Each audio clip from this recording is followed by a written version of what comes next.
राज्य में किसी भी देवता की, हर एक देवता की पूजा बंद कराकर अपनी पूजा शुरू करवाई अपनी जनता से।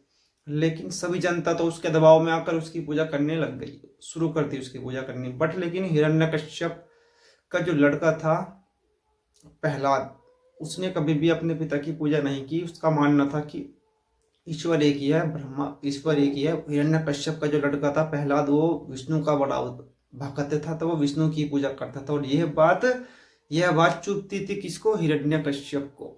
इसीलिए हिरण्यकश्यप ने अपने बेटों को मरवाने का फैसला किया और अपनी बहन को कहकर हिरण्यकश्यप ने होलिका, जिसका नाम था, उसको अपने बेटे को मरवाने के लिए अग्नि पर बैठा दिया। कश्यप की जो बहन थी उसको वरदान था कि उसे अग्नि जला नहीं सकती।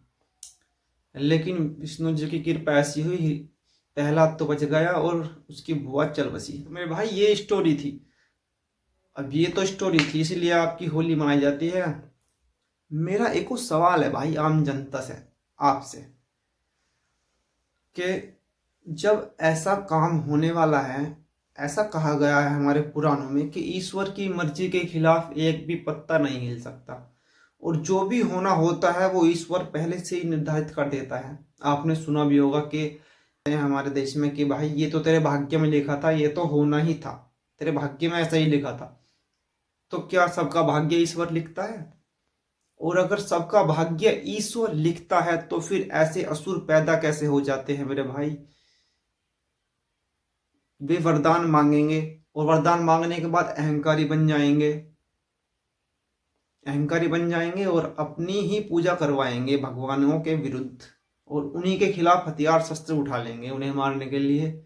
क्या भगवान को, ईश्वर को ये बात पता नहीं थी क्या, जब उन्होंने उनका भाग्य लिखा था कि ये बंदा आगे जाकर ऐसा ऐसा करने वाला है? अगर ऐसी नौबत आने ही वाली थी तो फिर ईश्वर ने उनको पैदा ही क्यों होने दिया? उनका भाग्य ही क्यों लिखा? उनको इस संसार में आने ही क्यों दिया? इसलिए ताकि वे बड़े होकर उनसे वरदान ले सके और आम जनता पर अत्याचार कर सके, हजारों लाखों लोगों को मारकर। क्यों क्यों भाई, क्यों इतना खून बहाया जाता है? क्यों? जब आपको पता था कि ये लोग, हिरण्यकश्यप इतना निकलेगा, इतना निकम्मा निकलेगा, इतना बड़ा असुर बन जाएगा, राक्षस बन जाएगा कि हमारे खिलाफ खड़ा हो जाएगा और आम जनता पर बहुत अत्याचार करेगा, तो फिर आप ईश्वर किस चीज के हुए? जब आपको पता था कि ऐसा होगा, क्योंकि कोई भी काम अपनी मर्जी, आपकी मर्जी के बिना तो नहीं हो सकता ना।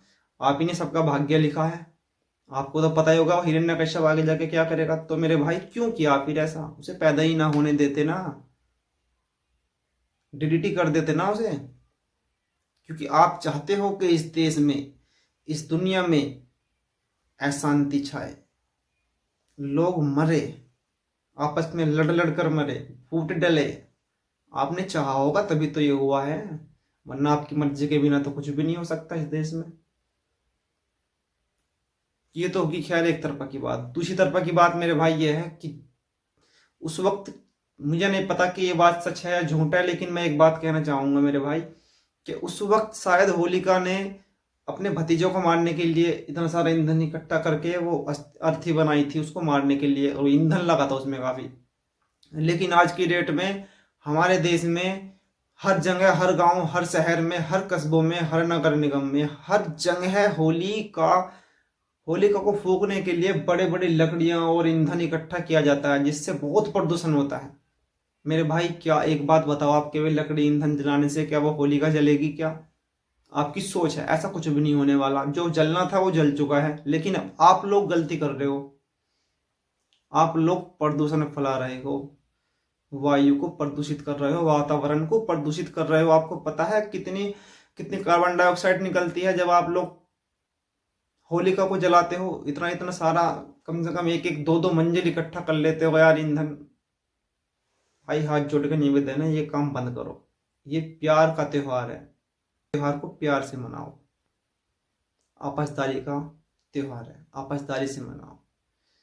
कोई भी भाई होली पर दंगा ना करे, आपस में लड़े ना, और ये चोरापन बिल्कुल ना करे। एक दूसरे के कपड़े फाड़ रहे हो, मट्टी मार रहे हो फेंक फेंक के, बेचारा कोई बुजुर्ग व्यक्ति आ रहा उसको पकड़ के खींच रहे हो, किसी का जबरदस्ती रंग लगा रहे हो, मेरे भाई हाथ जोड़ कर निवेदन है ऐसा काम बिल्कुल मत करना, क्योंकि ये फिर होली के विरुद्ध हो जाएगा बिल्कुल। क्योंकि उस ईश्वर ने, उस प्रहलाद ने ऐसा कभी नहीं चाहता कि आप लोग ऐसा करो, और आप लोग ऐसा करते हो तो फिर आपको होली का अर्थ ही नहीं पता कि होली का सही मतलब। सवाल जाने से पहले यही रहेगा कि क्या ईश्वर को पता था ऐसा होगा, और पता था तो फिर उसे पैदा ही क्यों किया। आज की वीडियो में बस इतना ही, मिलता हूँ अगली वीडियो में नए रोचक तथ्य के साथ। तब तक के लिए मुझे आज्ञा दीजिए। जय हिंद, जय भारत।